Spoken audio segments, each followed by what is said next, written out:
WYMT Mountain News First at 4. Good afternoon, I'm Steve Hensley. First at 4, a flash flood watch remains in effect through the weekend as more soggy weather could be on the way. WYMT's Brandon Robinson is live at the Poke Salad Festival in Harlan to begin our Severe Weather Alert Day coverage. Brandon? That's right, Steve. We're closely watching the situation. As you said, that flash flood watch goes through early next week, so waves of rain will be coming over the next couple of days. Let's take a look at that flash flood watch, and you can see it's basically including all of eastern and southern Kentucky. The surrounding states not included, but that doesn't mean that you're not going to be seeing some of those heavier bands of rain coming through there. That's until midnight on Monday morning, so keep that in mind. Let's take a look at the satellite radar. It's been back and forth here in Harlan all day long. I know a lot of other areas have been dealing with the rain over the last few hours. Hopefully, as we go to live pinpoint Doppler radar, you're starting to clear up as it's showing in a lot of areas right now, but more rain is coming, and we're going to be seeing more of that throughout the evening off and on. Temperature's not too bad as we take a look at those, but it has been so muggy today. You can feel that. It's in the upper 60s in some locations, in the low 70s here in Harlan, some upper 70s down toward Middlesboro, but again, very, very muggy, and you can see that on our dew points for sure. Close to 70, which is the oppressive category in most areas. So our headlines, of course, the big thing as we kick off this WYMT Severe Weather Alert Day is the flash flood watch. That goes into, it's already in effect. It went into effect early this morning and goes through early next week. It's going to be a soggy weekend, so if you got any outdoor events like the Poke Salad Festival, it's going to be a kind of a back and forth of that. So we're going to be watching this rain very carefully over the weekend, keeping you posted on social media and things. But sunshine will return at some point, so we're going to continue to track all that and see how it plays out. But I want to toss it here to WYMT's Hannah Reynolds. She's here, and she's been here with us covering Poke Salad all day today. I'm going to turn it over to you to let you kind of talk about what your story is going to be. Absolutely. Now, the Poke Salad Festival is here again, and of course I couldn't come down here without getting some poke salad for myself. Now, I talked to some who cook the poke who say it's a lot of work, but it's a labor of love for that once-a-year main event here in Harlan County. Poke, elusive for those who prepare for months for the Poke Salad Festival. It's like a mystical weed because it comes up in different spots. It don't come up in the same place every year. The festival started out small and allowed families to get together, and it is different now than it was in its simple beginnings. And it's totally different. They didn't have carnivals. It was like families got together. One local says after losing her father only a few months ago, the togetherness with family makes it even more special. I know my mom and I and just my family, we've always had a poke salad dinner for every year. And Melissa Newman says she hopes more families will start the tradition with their loved ones, like hers, and connect with one another and the community as a whole. It's just something local, and it's a tradition, and it's family.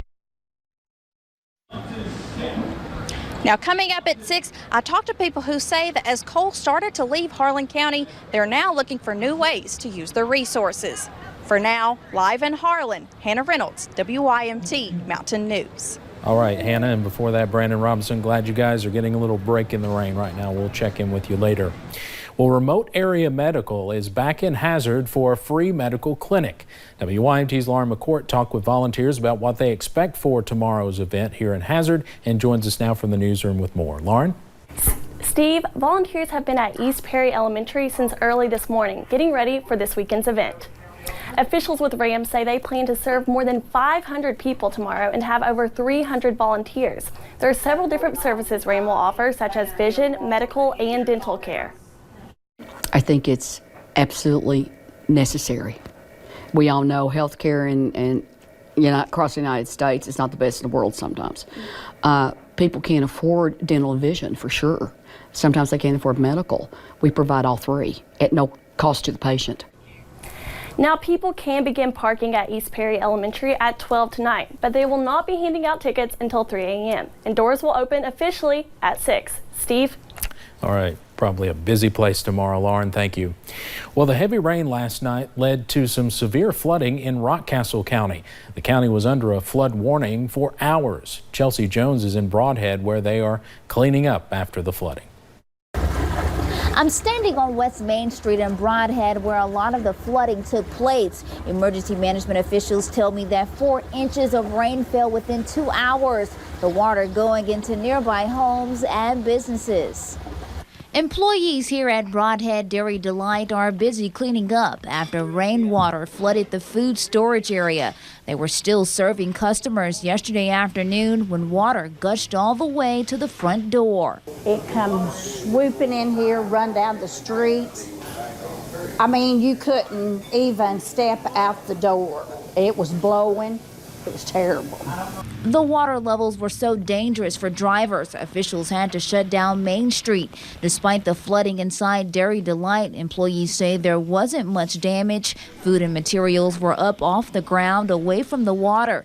Today, it's business as usual as the restaurant braces for another round of flash flooding. I hope it doesn't get that way again, but if it does, there's not really anything you can do. You just have to, that's Mother Nature.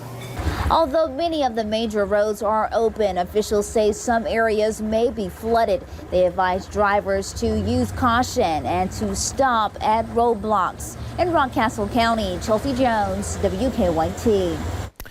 Emergency management crews are assessing the flood damage. They estimate roughly $30,000 worth of repairs. A former New York City mayor is pledging to donate millions of dollars to close all U.S. coal plants. Michael Bloomberg announced on Twitter yesterday that he is donating the $500 million to the pledge. He calls this initiative the largest coordinated campaign to tackle the climate crisis. The initiative is called Beyond Carbon and is aimed to steer the U.S. on a completely clean energy economy. Since 2010, 280 U.S. coal plants have shut down or announced their intentions to close. This initiative targets an additional 241 facilities. The White House is taking a hardline stance in negotiations with Mexico. CBS News learned Mexico offered to deploy 6,000 troops to its southern border. Mexico then agreed to change its policy to force migrants to apply for asylum in Mexico if they have entered the country instead of crossing over to do it in the U.S., something Mexico has long resisted. But no deal can be reached until the president signs off on it. My understanding is that the minute the president lands, you guys know the time better than me, about 4:30, that he's going to be presented with, the material progress, and then he's going to put everything on the table and make a decision about next steps. Mexico has stepped up its enforcement against migrants. This morning, the country's immigration agency tweeted these photos of Honduran immigrants being deported back to their home country. Monday is the deadline before tariffs kick in. The U.S. Bureau of Labor released new employment numbers today. The report says the U.S. economy added 75,000 jobs in May. That is a low number, well below what experts predicted, but the unemployment rate remained at 3.6%, meaning joblessness is still hovering near a half-century low. Experts say it is possible that job creation slowed because of a lack of people looking for jobs after 8 years of continuous job creation. Let's head over to Wall Street now on this soggy Friday afternoon. The Dow closes up today more than 263 points. The music world is mourning the loss of a New Orleans legend. Dr. John, born Malcolm John Rebennack, fused voodoo funk, psychedelic rock, and his New Orleans roots to create a sound that won him 6 Grammy Awards. He was also inducted into the Rock and Roll Hall of Fame. In a previous interview, Dr. John says he always focused on keeping his music fresh. Anything that ain't changing in music in some way is dead. And who wants to listen to dead music? Dr. John recorded about 35 albums in his half-century career and collaborated with the Grateful Dead, the Rolling Stones, and Van Morrison. His family says he died yesterday of a heart attack.